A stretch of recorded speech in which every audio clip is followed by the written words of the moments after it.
Nah, seperti yang kita ketahui dan berita yang beredar bahwa Gunung Kemukus ini salah satu tempat untuk mencari pesugihan dengan ritual berhubungan intim dengan pasangan tidak sahnya.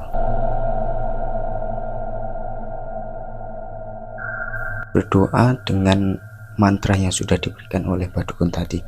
Nah, saat itu juga muncul sebuah sisi mistisnya. Tiba-tiba badan Pak Yamin itu menjadi dingin. Begitu juga istri pasangannya ini juga dingin. Seperti ada hawa dingin datang dari atas ke ubun-ubun lalu menyebar ke seluruh tubuh. Dan setelah dingin lalu tiba-tiba panas. Panasnya itu ya tidak seperti dibakar, tapi panas seperti apa ya, gerah lah seperti itu. Lalu tiba-tiba keduanya ini memiliki hasrat untuk berhubungan intim yang sangat luar biasa. Akhirnya mereka berdua langsung berhubungan intim tidak sewajarnya, bahkan lebih nikmat daripada pasangan resminya masing-masing.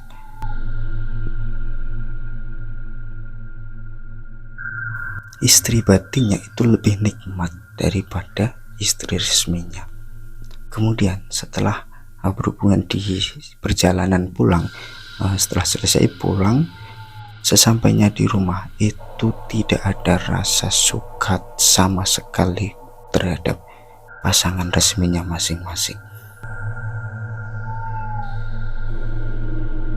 Pesugihan di Gunung Kemukus ini tidak ada efek sampingnya, tidak ada tumbalnya. Ternyata istri dari Pak Yamin meninggal dunia dengan cara yang tidak wajar dalam kurun waktu 5 bulan setelah ritual pesugihan dari Gunung Kemukus ini.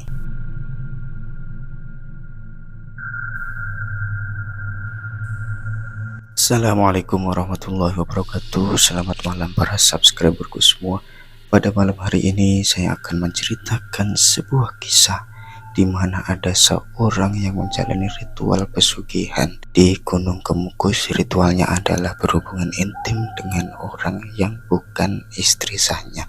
Maksudnya gimana bukan istri sah? Ya, orang lain yang tidak ada hubungan suami istri. Ini dialami oleh Pak Yamin yang sudah pernah menjalani ritual tersebut. Tapi sebelum itu, pertama marilah kita panjatkan puji syukur kehadirat Allah Subhanahu wa taala yang telah memberikan kita rahmat iman sehingga kita selalu dalam lindungan Allah Subhanahu wa taala. Yang kedua, sholawat serta salam kita aturkan kepada junjungan kita Nabi Agung Muhammad Sallallahu Alaihi Wasallam. Semoga kita selalu diakui sebagai umat Nabi Muhammad dan diberikan syafaatul udzma di hari kiamat nanti. Pada cerita ini bermula saat Pak Yamin, ya sebut saja namanya Pak Yamin, ini adalah nama samaran. Bermula di tahun 2014, Pak Yamin ini mendapati hutang senilai 150 juta ya. 150 juta di waktu tahun 2014 itu sangat banyak sekali. Entah karena apa, pokoknya saat itu ada utang senilai 140 juta. Pak Yamin sudah berusaha keras untuk kerja banting tulang di waktu siang hari bahkan sampai lembur malam hari, tapi hutang-hutangnya tidak kunjung lunas. Bahkan hutangnya semakin membengkak karena gaji hariannya, gaji bulanannya tidak mencukupi untuk membayar bunga dari hutang Pak Yamin itu. Ketika Pak Yamin sudah mulai kesal akan hutangnya, sudah mulai putus asa, akhirnya salah satu temannya ada yang menyarankan untuk mencari pesugihan di Gunung Kemukus. Nah, seperti yang kita ketahui dan berita yang beredar bahwa Gunung Kemukus ini salah satu tempat untuk mencari pesugihan dengan ritual berhubungan intim dengan pasangan tidak sahnya. Saat itu Pak Yamin belum memiliki pasangan batin, ya dikatakan pasangan batin. Dan saat itu bertemulah Pak Yamin dengan temannya yang memberikan saran kepada Pak Yamin untuk menjalani ritual tersebut. Pak Yamin mengatakan, saya belum dapat itu istri batinnya, ini bagaimana solusinya? Kemudian teman Pak Yamin yang sudah pernah menjalani dan berhasil sukses itu bilang, sabar saja, nanti kamu pasti akan ketemu kok istri batin tersebut. Nah, selang waktu 1 bulan, Pak Yamin akhirnya menemukan istri batin yang mau diajak kompromi untuk menjalani ritual tersebut, dengan catatan jika yang kaya itu Pak Yamin, maka Pak Yamin harus menjamin kehidupan yang layak kepada istri batinnya. Begitu juga sebaliknya, ketika yang kaya itu istri batinnya, maka istri batin tersebut harus menjamin kehidupan yang layak bagi Pak Yamin. Itu perjanjian di awal. Jadi keduanya harus ada kesepakatan mana yang kaya nanti akan menghidupi yang tidak kaya. Setelah Pak Yamin mendapati istri batinnya, akhirnya Pak Yamin memutuskan untuk bertemu kepada temannya tadi yang menyarankan, lalu diajak ke rumah juru kunci atau Mbah Dukun ya, yang dimana untuk memberikan mantra-mantra dan lain sebagainya. Kemudian setelah sampai di rumah Mbah Dukun tersebut, akhirnya Mbah Dukun menanyakan keyakinan kepada Pak Yamin dan istri batinnya itu. Apakah kamu sudah siap untuk menjalani ritual ini? Tentunya ini tidak gampang, tentunya ada resikonya juga. Pak Yamin tanpa berpikir panjang akhirnya mengiyakan, sudah yakin untuk menjalani ritual berhubungan intim ini di Gunung Kemukus. Setelah itu Mbah Dukun langsung memberikan beberapa syarat, diantaranya ada syarat kembang 7 rupa dan bahan selamatan lainnya. Kemudian memberitahu bagaimana skema jalan untuk menjalani ritual tersebut. Di antaranya adalah harus berhubungan intim selama 7 kali di lokasi dekat Gunung Kemukus itu. Waktunya itu tepat pada malam Jumat Pon ya, Jumat Pon. Jadi selama 7 kali berarti 7 bulan ya, 7 bulan. Setiap 1 bulan kan ada 1 kali malam Jumat Pon, berarti 7 bulan harus menjalani ritual tersebut. Akan tetapi saat itu untuk menjalani ritual itu kan butuh biaya ya, butuh biaya, dan Pak Yamin tidak dapat uang saku apa-apa, tidak memiliki uang sama sekali karena hasil kerjanya sudah semuanya dimasukkan untuk membayar hutangnya. Meskipun hutangnya tidak berkurang ya, tapi itu salah satu kewajiban yang harus dilakukan oleh Pak Yamin. Pas saat itu, pas hari Kamis ya, pas hari Kamis malamnya kan ritual, pas hari Kamis tidak ada uang. Akhirnya tiba-tiba istri batin dari Pak Yamin ini ada uang, ada pinjaman uang, bisa meminjam temannya, lalu dibuat uang saku untuk perjalanan dari rumahnya ke daerah Gunung Kemukus itu. Kemudian di ritual pertama ini ada salah satu kejanggalannya. Langkah pertama yang harus dilakukan itu harus mandi di Sendang Ontrowulan, di mana sendang tersebut ada sebuah tempat pemandian ya, tempat pemandian yang sakral. Keduanya harus mandi kembang di situ. Kemudian setelah itu berziarah ke makam Pangeran Samudro. Setelah berziarah ke makam Pangeran Samudro harus mencari tempat penginapan untuk menjalani ritual berhubungan intim tersebut. Pak Yamin menanyakan kembali kepada istri batinnya, apakah kamu memang benar-benar sudah siap untuk menjalani ritual ini? Dan istri batinnya itu sudah mengiyakan, iya saya sudah siap. Akhirnya Pak Yamin berdoa dengan mantra yang sudah diberikan oleh Mbah Dukun tadi. Nah, saat itu juga muncul sebuah sisi mistisnya. Tiba-tiba badan Pak Yamin itu menjadi dingin. Begitu juga istri pasangannya ini juga dingin, seperti ada hawa dingin datang dari atas ke ubun-ubun lalu menyebar ke seluruh tubuh. Dan setelah dingin lalu tiba-tiba panas. Panasnya itu ya tidak seperti dibakar, tapi panas seperti apa ya, gerah lah seperti itu. Lalu tiba-tiba keduanya ini memiliki hasrat untuk berhubungan intim yang sangat luar biasa. Akhirnya mereka berdua langsung berhubungan intim tidak sewajarnya, bahkan lebih nikmat daripada pasangan resminya masing-masing. Kemudian setelah keduanya selesai ritual, dan perjalanan pulang masih ada yang tersisa, yaitu hasrat dari keduanya ini tidak bisa hilang. Hasrat untuk berhubungan intim ini tidak bisa hilang.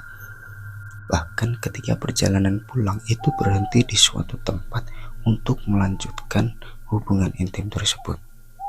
Nah, jadi efek samping dari pesugihan ini yaitu istri batinnya itu lebih nikmat daripada istri resminya. Kemudian setelah berhubungan di perjalanan pulang, setelah selesai pulang, sesampainya di rumah itu tidak ada rasa suka sama sekali terhadap pasangan resminya masing-masing. Kedua ini, Pak Yamin bersama istri batinnya, justru selalu janjian untuk bertemu di sebuah hotel ya, untuk menjalani hubungan intim yang belum reda. Nah, berlanjut ritual pertama, kedua, ketiga, dan seterusnya. Akhirnya sudah selesai ritual ketujuh. Nah, itu hubungan intimnya tidak hanya 7 kali saja, bahkan bisa setiap 1 minggu mereka berdua ini selalu ada hasrat untuk melakukannya. Dan setelah ritual ini selesai, jeda 1 bulan, akhirnya Pak Yamin menjadi orang yang kaya. Dalam 1 bulan pertama, tiba-tiba dia mendapati uang senilai 100 juta rupiah. Ini datang secara tiba-tiba, maksudnya tidak dengan cara yang logis. Saat itu tiba-tiba di rumahnya ada orang datang membawa uang 1 koper, memberikan proyek kepada Pak Yamin untuk bisnis. Ini secara tiba-tiba, bahkan Pak Yamin tidak kenal dengan orang tersebut, tapi orang yang datang itu kenal dengan Pak Yamin. Ini kan tidak logis. Nah, saat 1 bulan pertama mendapatkan uang 100 juta rupiah, akhirnya Pak Yamin membagikan kepada istri batinnya itu. Artinya ketika yang kaya Pak Yamin, istri batinnya harus dikasih. Dan setelah perjalanan 3 bulan, Pak Yamin menjadi orang kaya, hutangnya semuanya sudah lunas, dan saat berjalan 3 bulan sudah mendapati mobil baru. Mobil baru hasil dari usaha yang ditawari orang yang tidak dikenal tadi. Dan ternyata yang katanya pesugihan di Gunung Kemukus ini tidak ada efek sampingnya, tidak ada tumbalnya. Ternyata istri dari Pak Yamin meninggal dunia dengan cara yang tidak wajar dalam kurun waktu 5 bulan setelah ritual pesugihan dari Gunung Kemukus ini. Akhirnya Pak Yamin menyesalkan diri datang ke rumah Mbah Dukun yang memberikan syarat-syarat itu. Bilang, "Bah, ini kenapa? Yang dulunya katanya tidak ada tumbal, tapi ternyata malah istri dari Pak Yamin ini meninggal dunia." Kemudian Mbah Dukun itu menjawab, "Aslinya sama sekali tidak ada tumbal, tapi mungkin dari kamu atau pasangan batin kamu itu ada yang melanggar dari perjanjian-perjanjian." Setelah ditelisik, ternyata istri batinnya yang melanggar. Dan efek samping ketika istri batin dari Pak Yamin ini tidak mau melayani Pak Yamin, toh yang berkeinginan itu bukan Pak Yamin sendiri, tapi ada salah satu jin yang menginginkan untuk berhubungan badan. Dan saat itu istri batin dari Pak Yamin tidak mau melayaninya. Akhirnya yang jadi korban itu istri resmi dari Pak Yamin. Na'udzubillah min dzalik. Semoga kisah ini menjadi pelajaran bagi kita semua bahwa jalur instan, jalur syirik, mensekutukan Allah Subhanahu wa taala itu sangat dimurkai Allah Subhanahu wa taala. Tentunya pasti ada efek sampingnya. Ketika tidak ada efek samping di dunia, tentunya di akhirat nanti akan dipertanggungjawabkan. Semoga dengan kisah Pak Yamin ini menjadi pengalaman bagi kita semua, supaya cukup Pak Yamin saja yang menjalani ini, kita semua jangan sampai menjalani hal yang serupa. Mungkin kita akan mendapatkan kekayaan semata, tapi setelah itu kesengsaraan yang akan dihadapi. Baiklah teman-teman semua, apabila para subscriber semua memiliki cerita mistis, cerita horor, ataupun cerita yang di luar nalar bisa diceritakan kepada saya melalui nomor WhatsApp atau via email yang sudah saya sediakan di kolom deskripsi untuk bisa diambil pelajaran bagi teman-teman subscriberku semua. Semoga ini bermanfaat. Apabila dari saya pribadi ada kesalahan dalam pengucapan, ada cerita yang kurang benar ataupun yang lainnya, saya mohon maaf yang sebesar-besarnya. Dan tujuan dari saya bercerita ini untuk menjadi pelajaran. Silahkan ambil sisi positifnya dan buang jauh-jauh sisi negatifnya. Sekian akhirul kalam. Wassalamualaikum warahmatullahi wabarakatuh.